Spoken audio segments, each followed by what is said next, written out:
Hi, welcome to my review for Eyes Wide Shut, the film by Stanley Kubrick that came out in 1999. It was his last film that he ever made. He died actually before it was completely finished. He had finished the filming and was just about to go into post-production of the final edit of the film, and he passed away. But he still was able to present the film to Warner Brothers, and it was a complete film, so it is credited as his last film. So I'll just give you a brief review here of what my thoughts were on it, and just overall what I took from the film and the interpretations that can be brought out from it. So the film came out, like I said, in 1999, and he hadn't done a film for near 13 years. His last film was in 1987, and that was Full Metal Jacket, his Vietnam War film. And the reason that he didn't do a film for so long is because Stanley Kubrick was, above all else, a perfectionist. He really was, and more than a director, he was an engineer of his films. Every scene he went through meticulously in both the writing phase, the directing phase, the editing phase, managing the performances, the atmosphere, the sets, everything. He had his mark on everything involved in the production because he was, above all, a perfectionist. He wanted everything to be exactly how he imagined it. And he was a very demanding director. A lot of actors will say that it was hell working for him because he was so demanding. He would routinely have battles with these actors over just everything in the production, also everybody that was working on the production as well, because he really was just striving for perfection, for something that he had never seen before. And with this film, this film is not an exception. Every scene in this film, as you're watching it, you can tell is meticulously trying to tell you something. There's a drive to every scene in the film. And I'll just briefly mention the overall plot, just so you can get an idea of what this film is. It's starring Tom Cruise and Nicole Kidman. He plays a doctor. They're a married couple. He plays a doctor in Manhattan. She plays an art curator. And seemingly, it's a very happy marriage. They have one child. They're both faithful to each other. They don't really ever get into many fights. They're on the surface, it seems like everything is fine. But as you dig deeper, you realize that everything is not fine with this marriage. And the mask metaphor is something that's presented throughout this film, as we all have these masks that we wear to hide these inconvenient truths that people have. And so eventually one night she confesses to him that she almost cheated on him with somebody else, and this drives him over the edge. He can't believe that she would do this. He then leaves the apartment, and he basically travels through Manhattan for one night in almost like a moral discovery, a self-identity. It's a journey that he takes. And this is where the film has like almost a dreamlike state to it, because as I watch the film, I keep thinking that, is this real? Is this all going on in his head, or is he actually visiting these places, or is this this is really just a journey that this character's taking to try to figure things out? So for example, one of the people that he meets up with is a hooker, and that's testing whether or not he can remain faithful to his wife, even though she admitted that she wouldn't. She almost didn't remain faithful to him. In another scene, one of the best scenes of the film, in fact, I would argue one of the best scenes in any motion picture, is the famous masked ritual orgy scene that's in the middle of the film. It's such an amazing scene because what Kubrick is able to do is he is able to portray what goes on inside of people on the screen, what people are thinking, what drives people, sexual desires, and how that's all tied up with power, with money, with identity. Everything he ties together in that one scene, and it's all laid out. And that's why I feel like this film there's a dream-like quality to it, because Kubrick is able to tap into our subconscious, bring the subconscious to the conscious level, and then have us view it. He doesn't render an opinion on anything. That's what's amazing about this film and about most of Kubrick's films, is that he's trying to be as objective as possible. Here it is. What do you think about it? And that's what going to the cinematography, this is what the wide-angle lenses are really great for with Kubrick, is because he's trying to portray it as objectively as possible. For example, I'll reference Paths of Glory, one of his other films. In the trenches, he follows the general walking through the trenches. Everything is during World War I. Everything is going on around him in the trenches. You know, just the world is going to hell. All these soldiers are dying. There's infestation, poison, bacteria, sickness. But Kubrick is objective as ever. I'm just presenting it as it is. And that's what's amazing about this film, is that as it follows this character, the doctor played by Tom Cruise, it's objective. He's just showing you everything.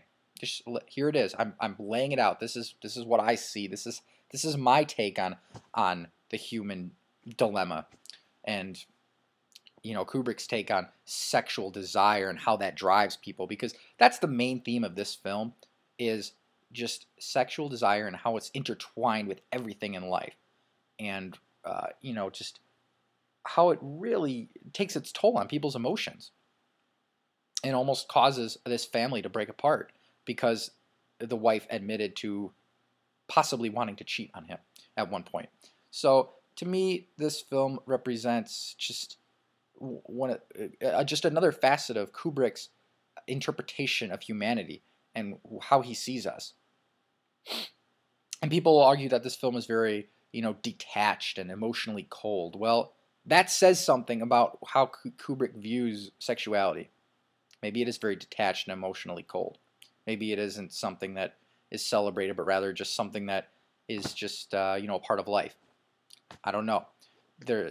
Another thing that's really amazing about this film as I watched it was just the overall atmosphere that he created and the performances that were involved with that atmosphere. It was amazing because the performances seem very much detached and as if people don't know what's going on.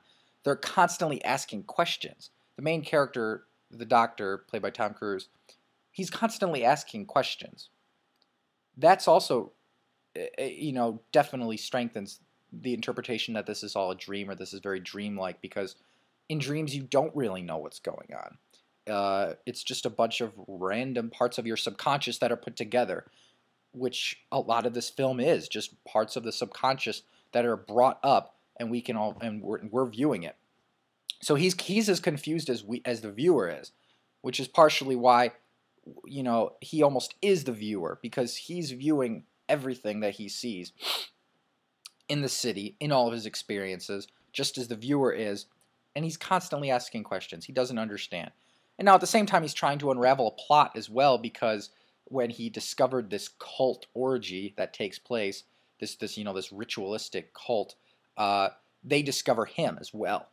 And so now he's trying to evade them. He's trying to, uncover what this was, who was involved with it, and just overall, that's the mystery aspect of the film. The film is tapping on a lot of different genres as well. It's tapping into the psychological thriller genre, the mystery genre, just in general suspense, and then also,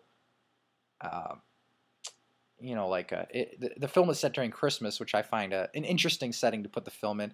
And also, in almost every single indoor scene, there's a Christmas tree visible. I don't know what Kubrick was trying to say with that, but that's interesting symbolism, that he would put the tree in every single scene, in almost every single indoor scene in the film. Some of the drawbacks of the film are it's really long. It definitely could have been edited a little tighter, which I feel like Kubrick probably would have done had he not passed away. The film would have definitely been just a little bit, just constrained a little bit, because there are parts that do drag. But the film is broken up again into two parts. There's everything that we see happen to the main character, just like in most of his other films, and then how that main character deals with it. What is his response? In almost every single Kubrick film, you have a main character, and the film is split into two distinct halves. You have the main character, what happens to him, and then how he responds to it, what his view on life is, dictates how he will respond to that. Now you get in A Clockwork Orange, for example, Alex, if you've seen that film, he can't decide how to respond to it, because that choice has been taken away from him. Or you get The Shining, for example, with Jack Nicholson's character. How does he respond to everything that's going on at the Overlook and his troubles in his life? He responds by killing his family and attempting to kill his family, going crazy. This film as well. You get a main character here. His wife admits she almost cheated on him. He has a crisis, a identity crisis, and also just a crisis in his faith with his wife. How does he respond to it? I won't spoil that, but again, that's just that's something that's common throughout all of his films, is the action and then the response by the main character to that action. They're split into two distinct halves.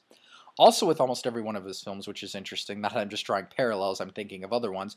Another interesting parallel is that every single one of his films, the main character has a representation of their darker self, of, somebody that, is a mirror image of the main character, but somebody that is a warning almost to what that character could become if they decided to go down a certain path.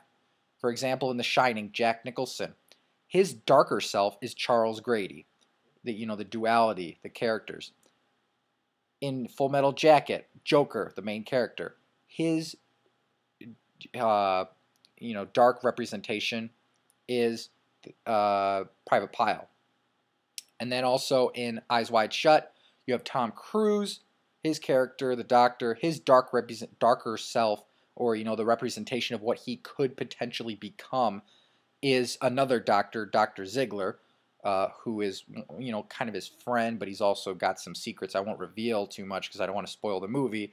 But again, there's these characters that, he's portraying them as, they're flawed individuals. They're always flawed individuals without a doubt. But they're cautiously optimistic. He's cautiously optimistic as well about these individuals because he's always representing something that they could turn into that would be much worse.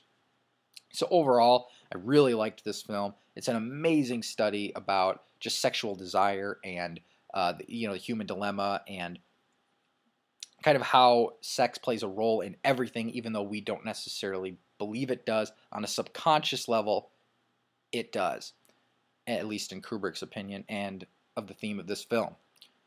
And like I said, there are some drawbacks. For example, the time is a little bit long. Also, I felt that some of the performances were a little bit weak, particularly Nicole Kidman. She didn't give the greatest performance. I felt she didn't have much to do in the film, granted, but the performance was still really a little weak, almost as if she didn't really know who this character was, or she just felt kind of like just out of place in the film for whatever reason. She has good chemistry with Tom Cruise, but she just felt kind of out of place in the film to me.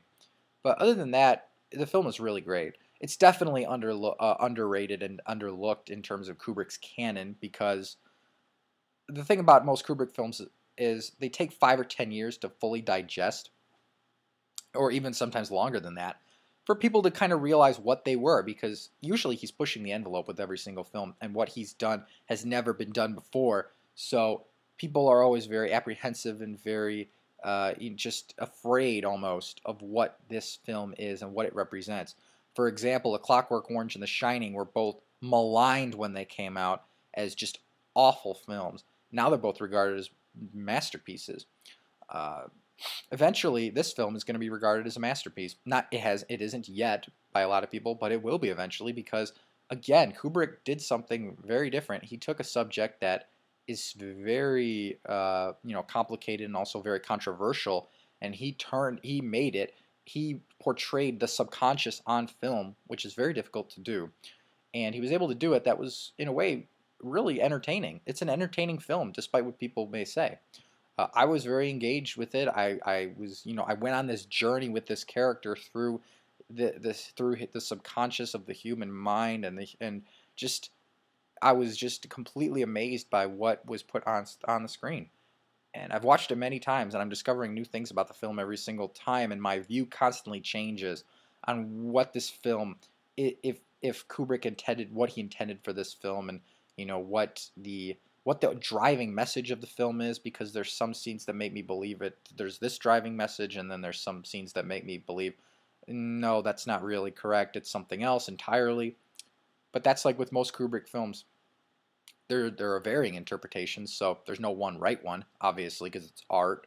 But I feel like this film it should be definitely shown in most psychology classes because it is. Kubrick was very much into psychology, and this film definitely delves into a lot of psychology, a lot of Freud. Yeah, so that's pretty much my overall view of the film. I definitely recommend you check it out. It's one of his better films. I would rank it as one of his better films. And yeah, thanks for listening.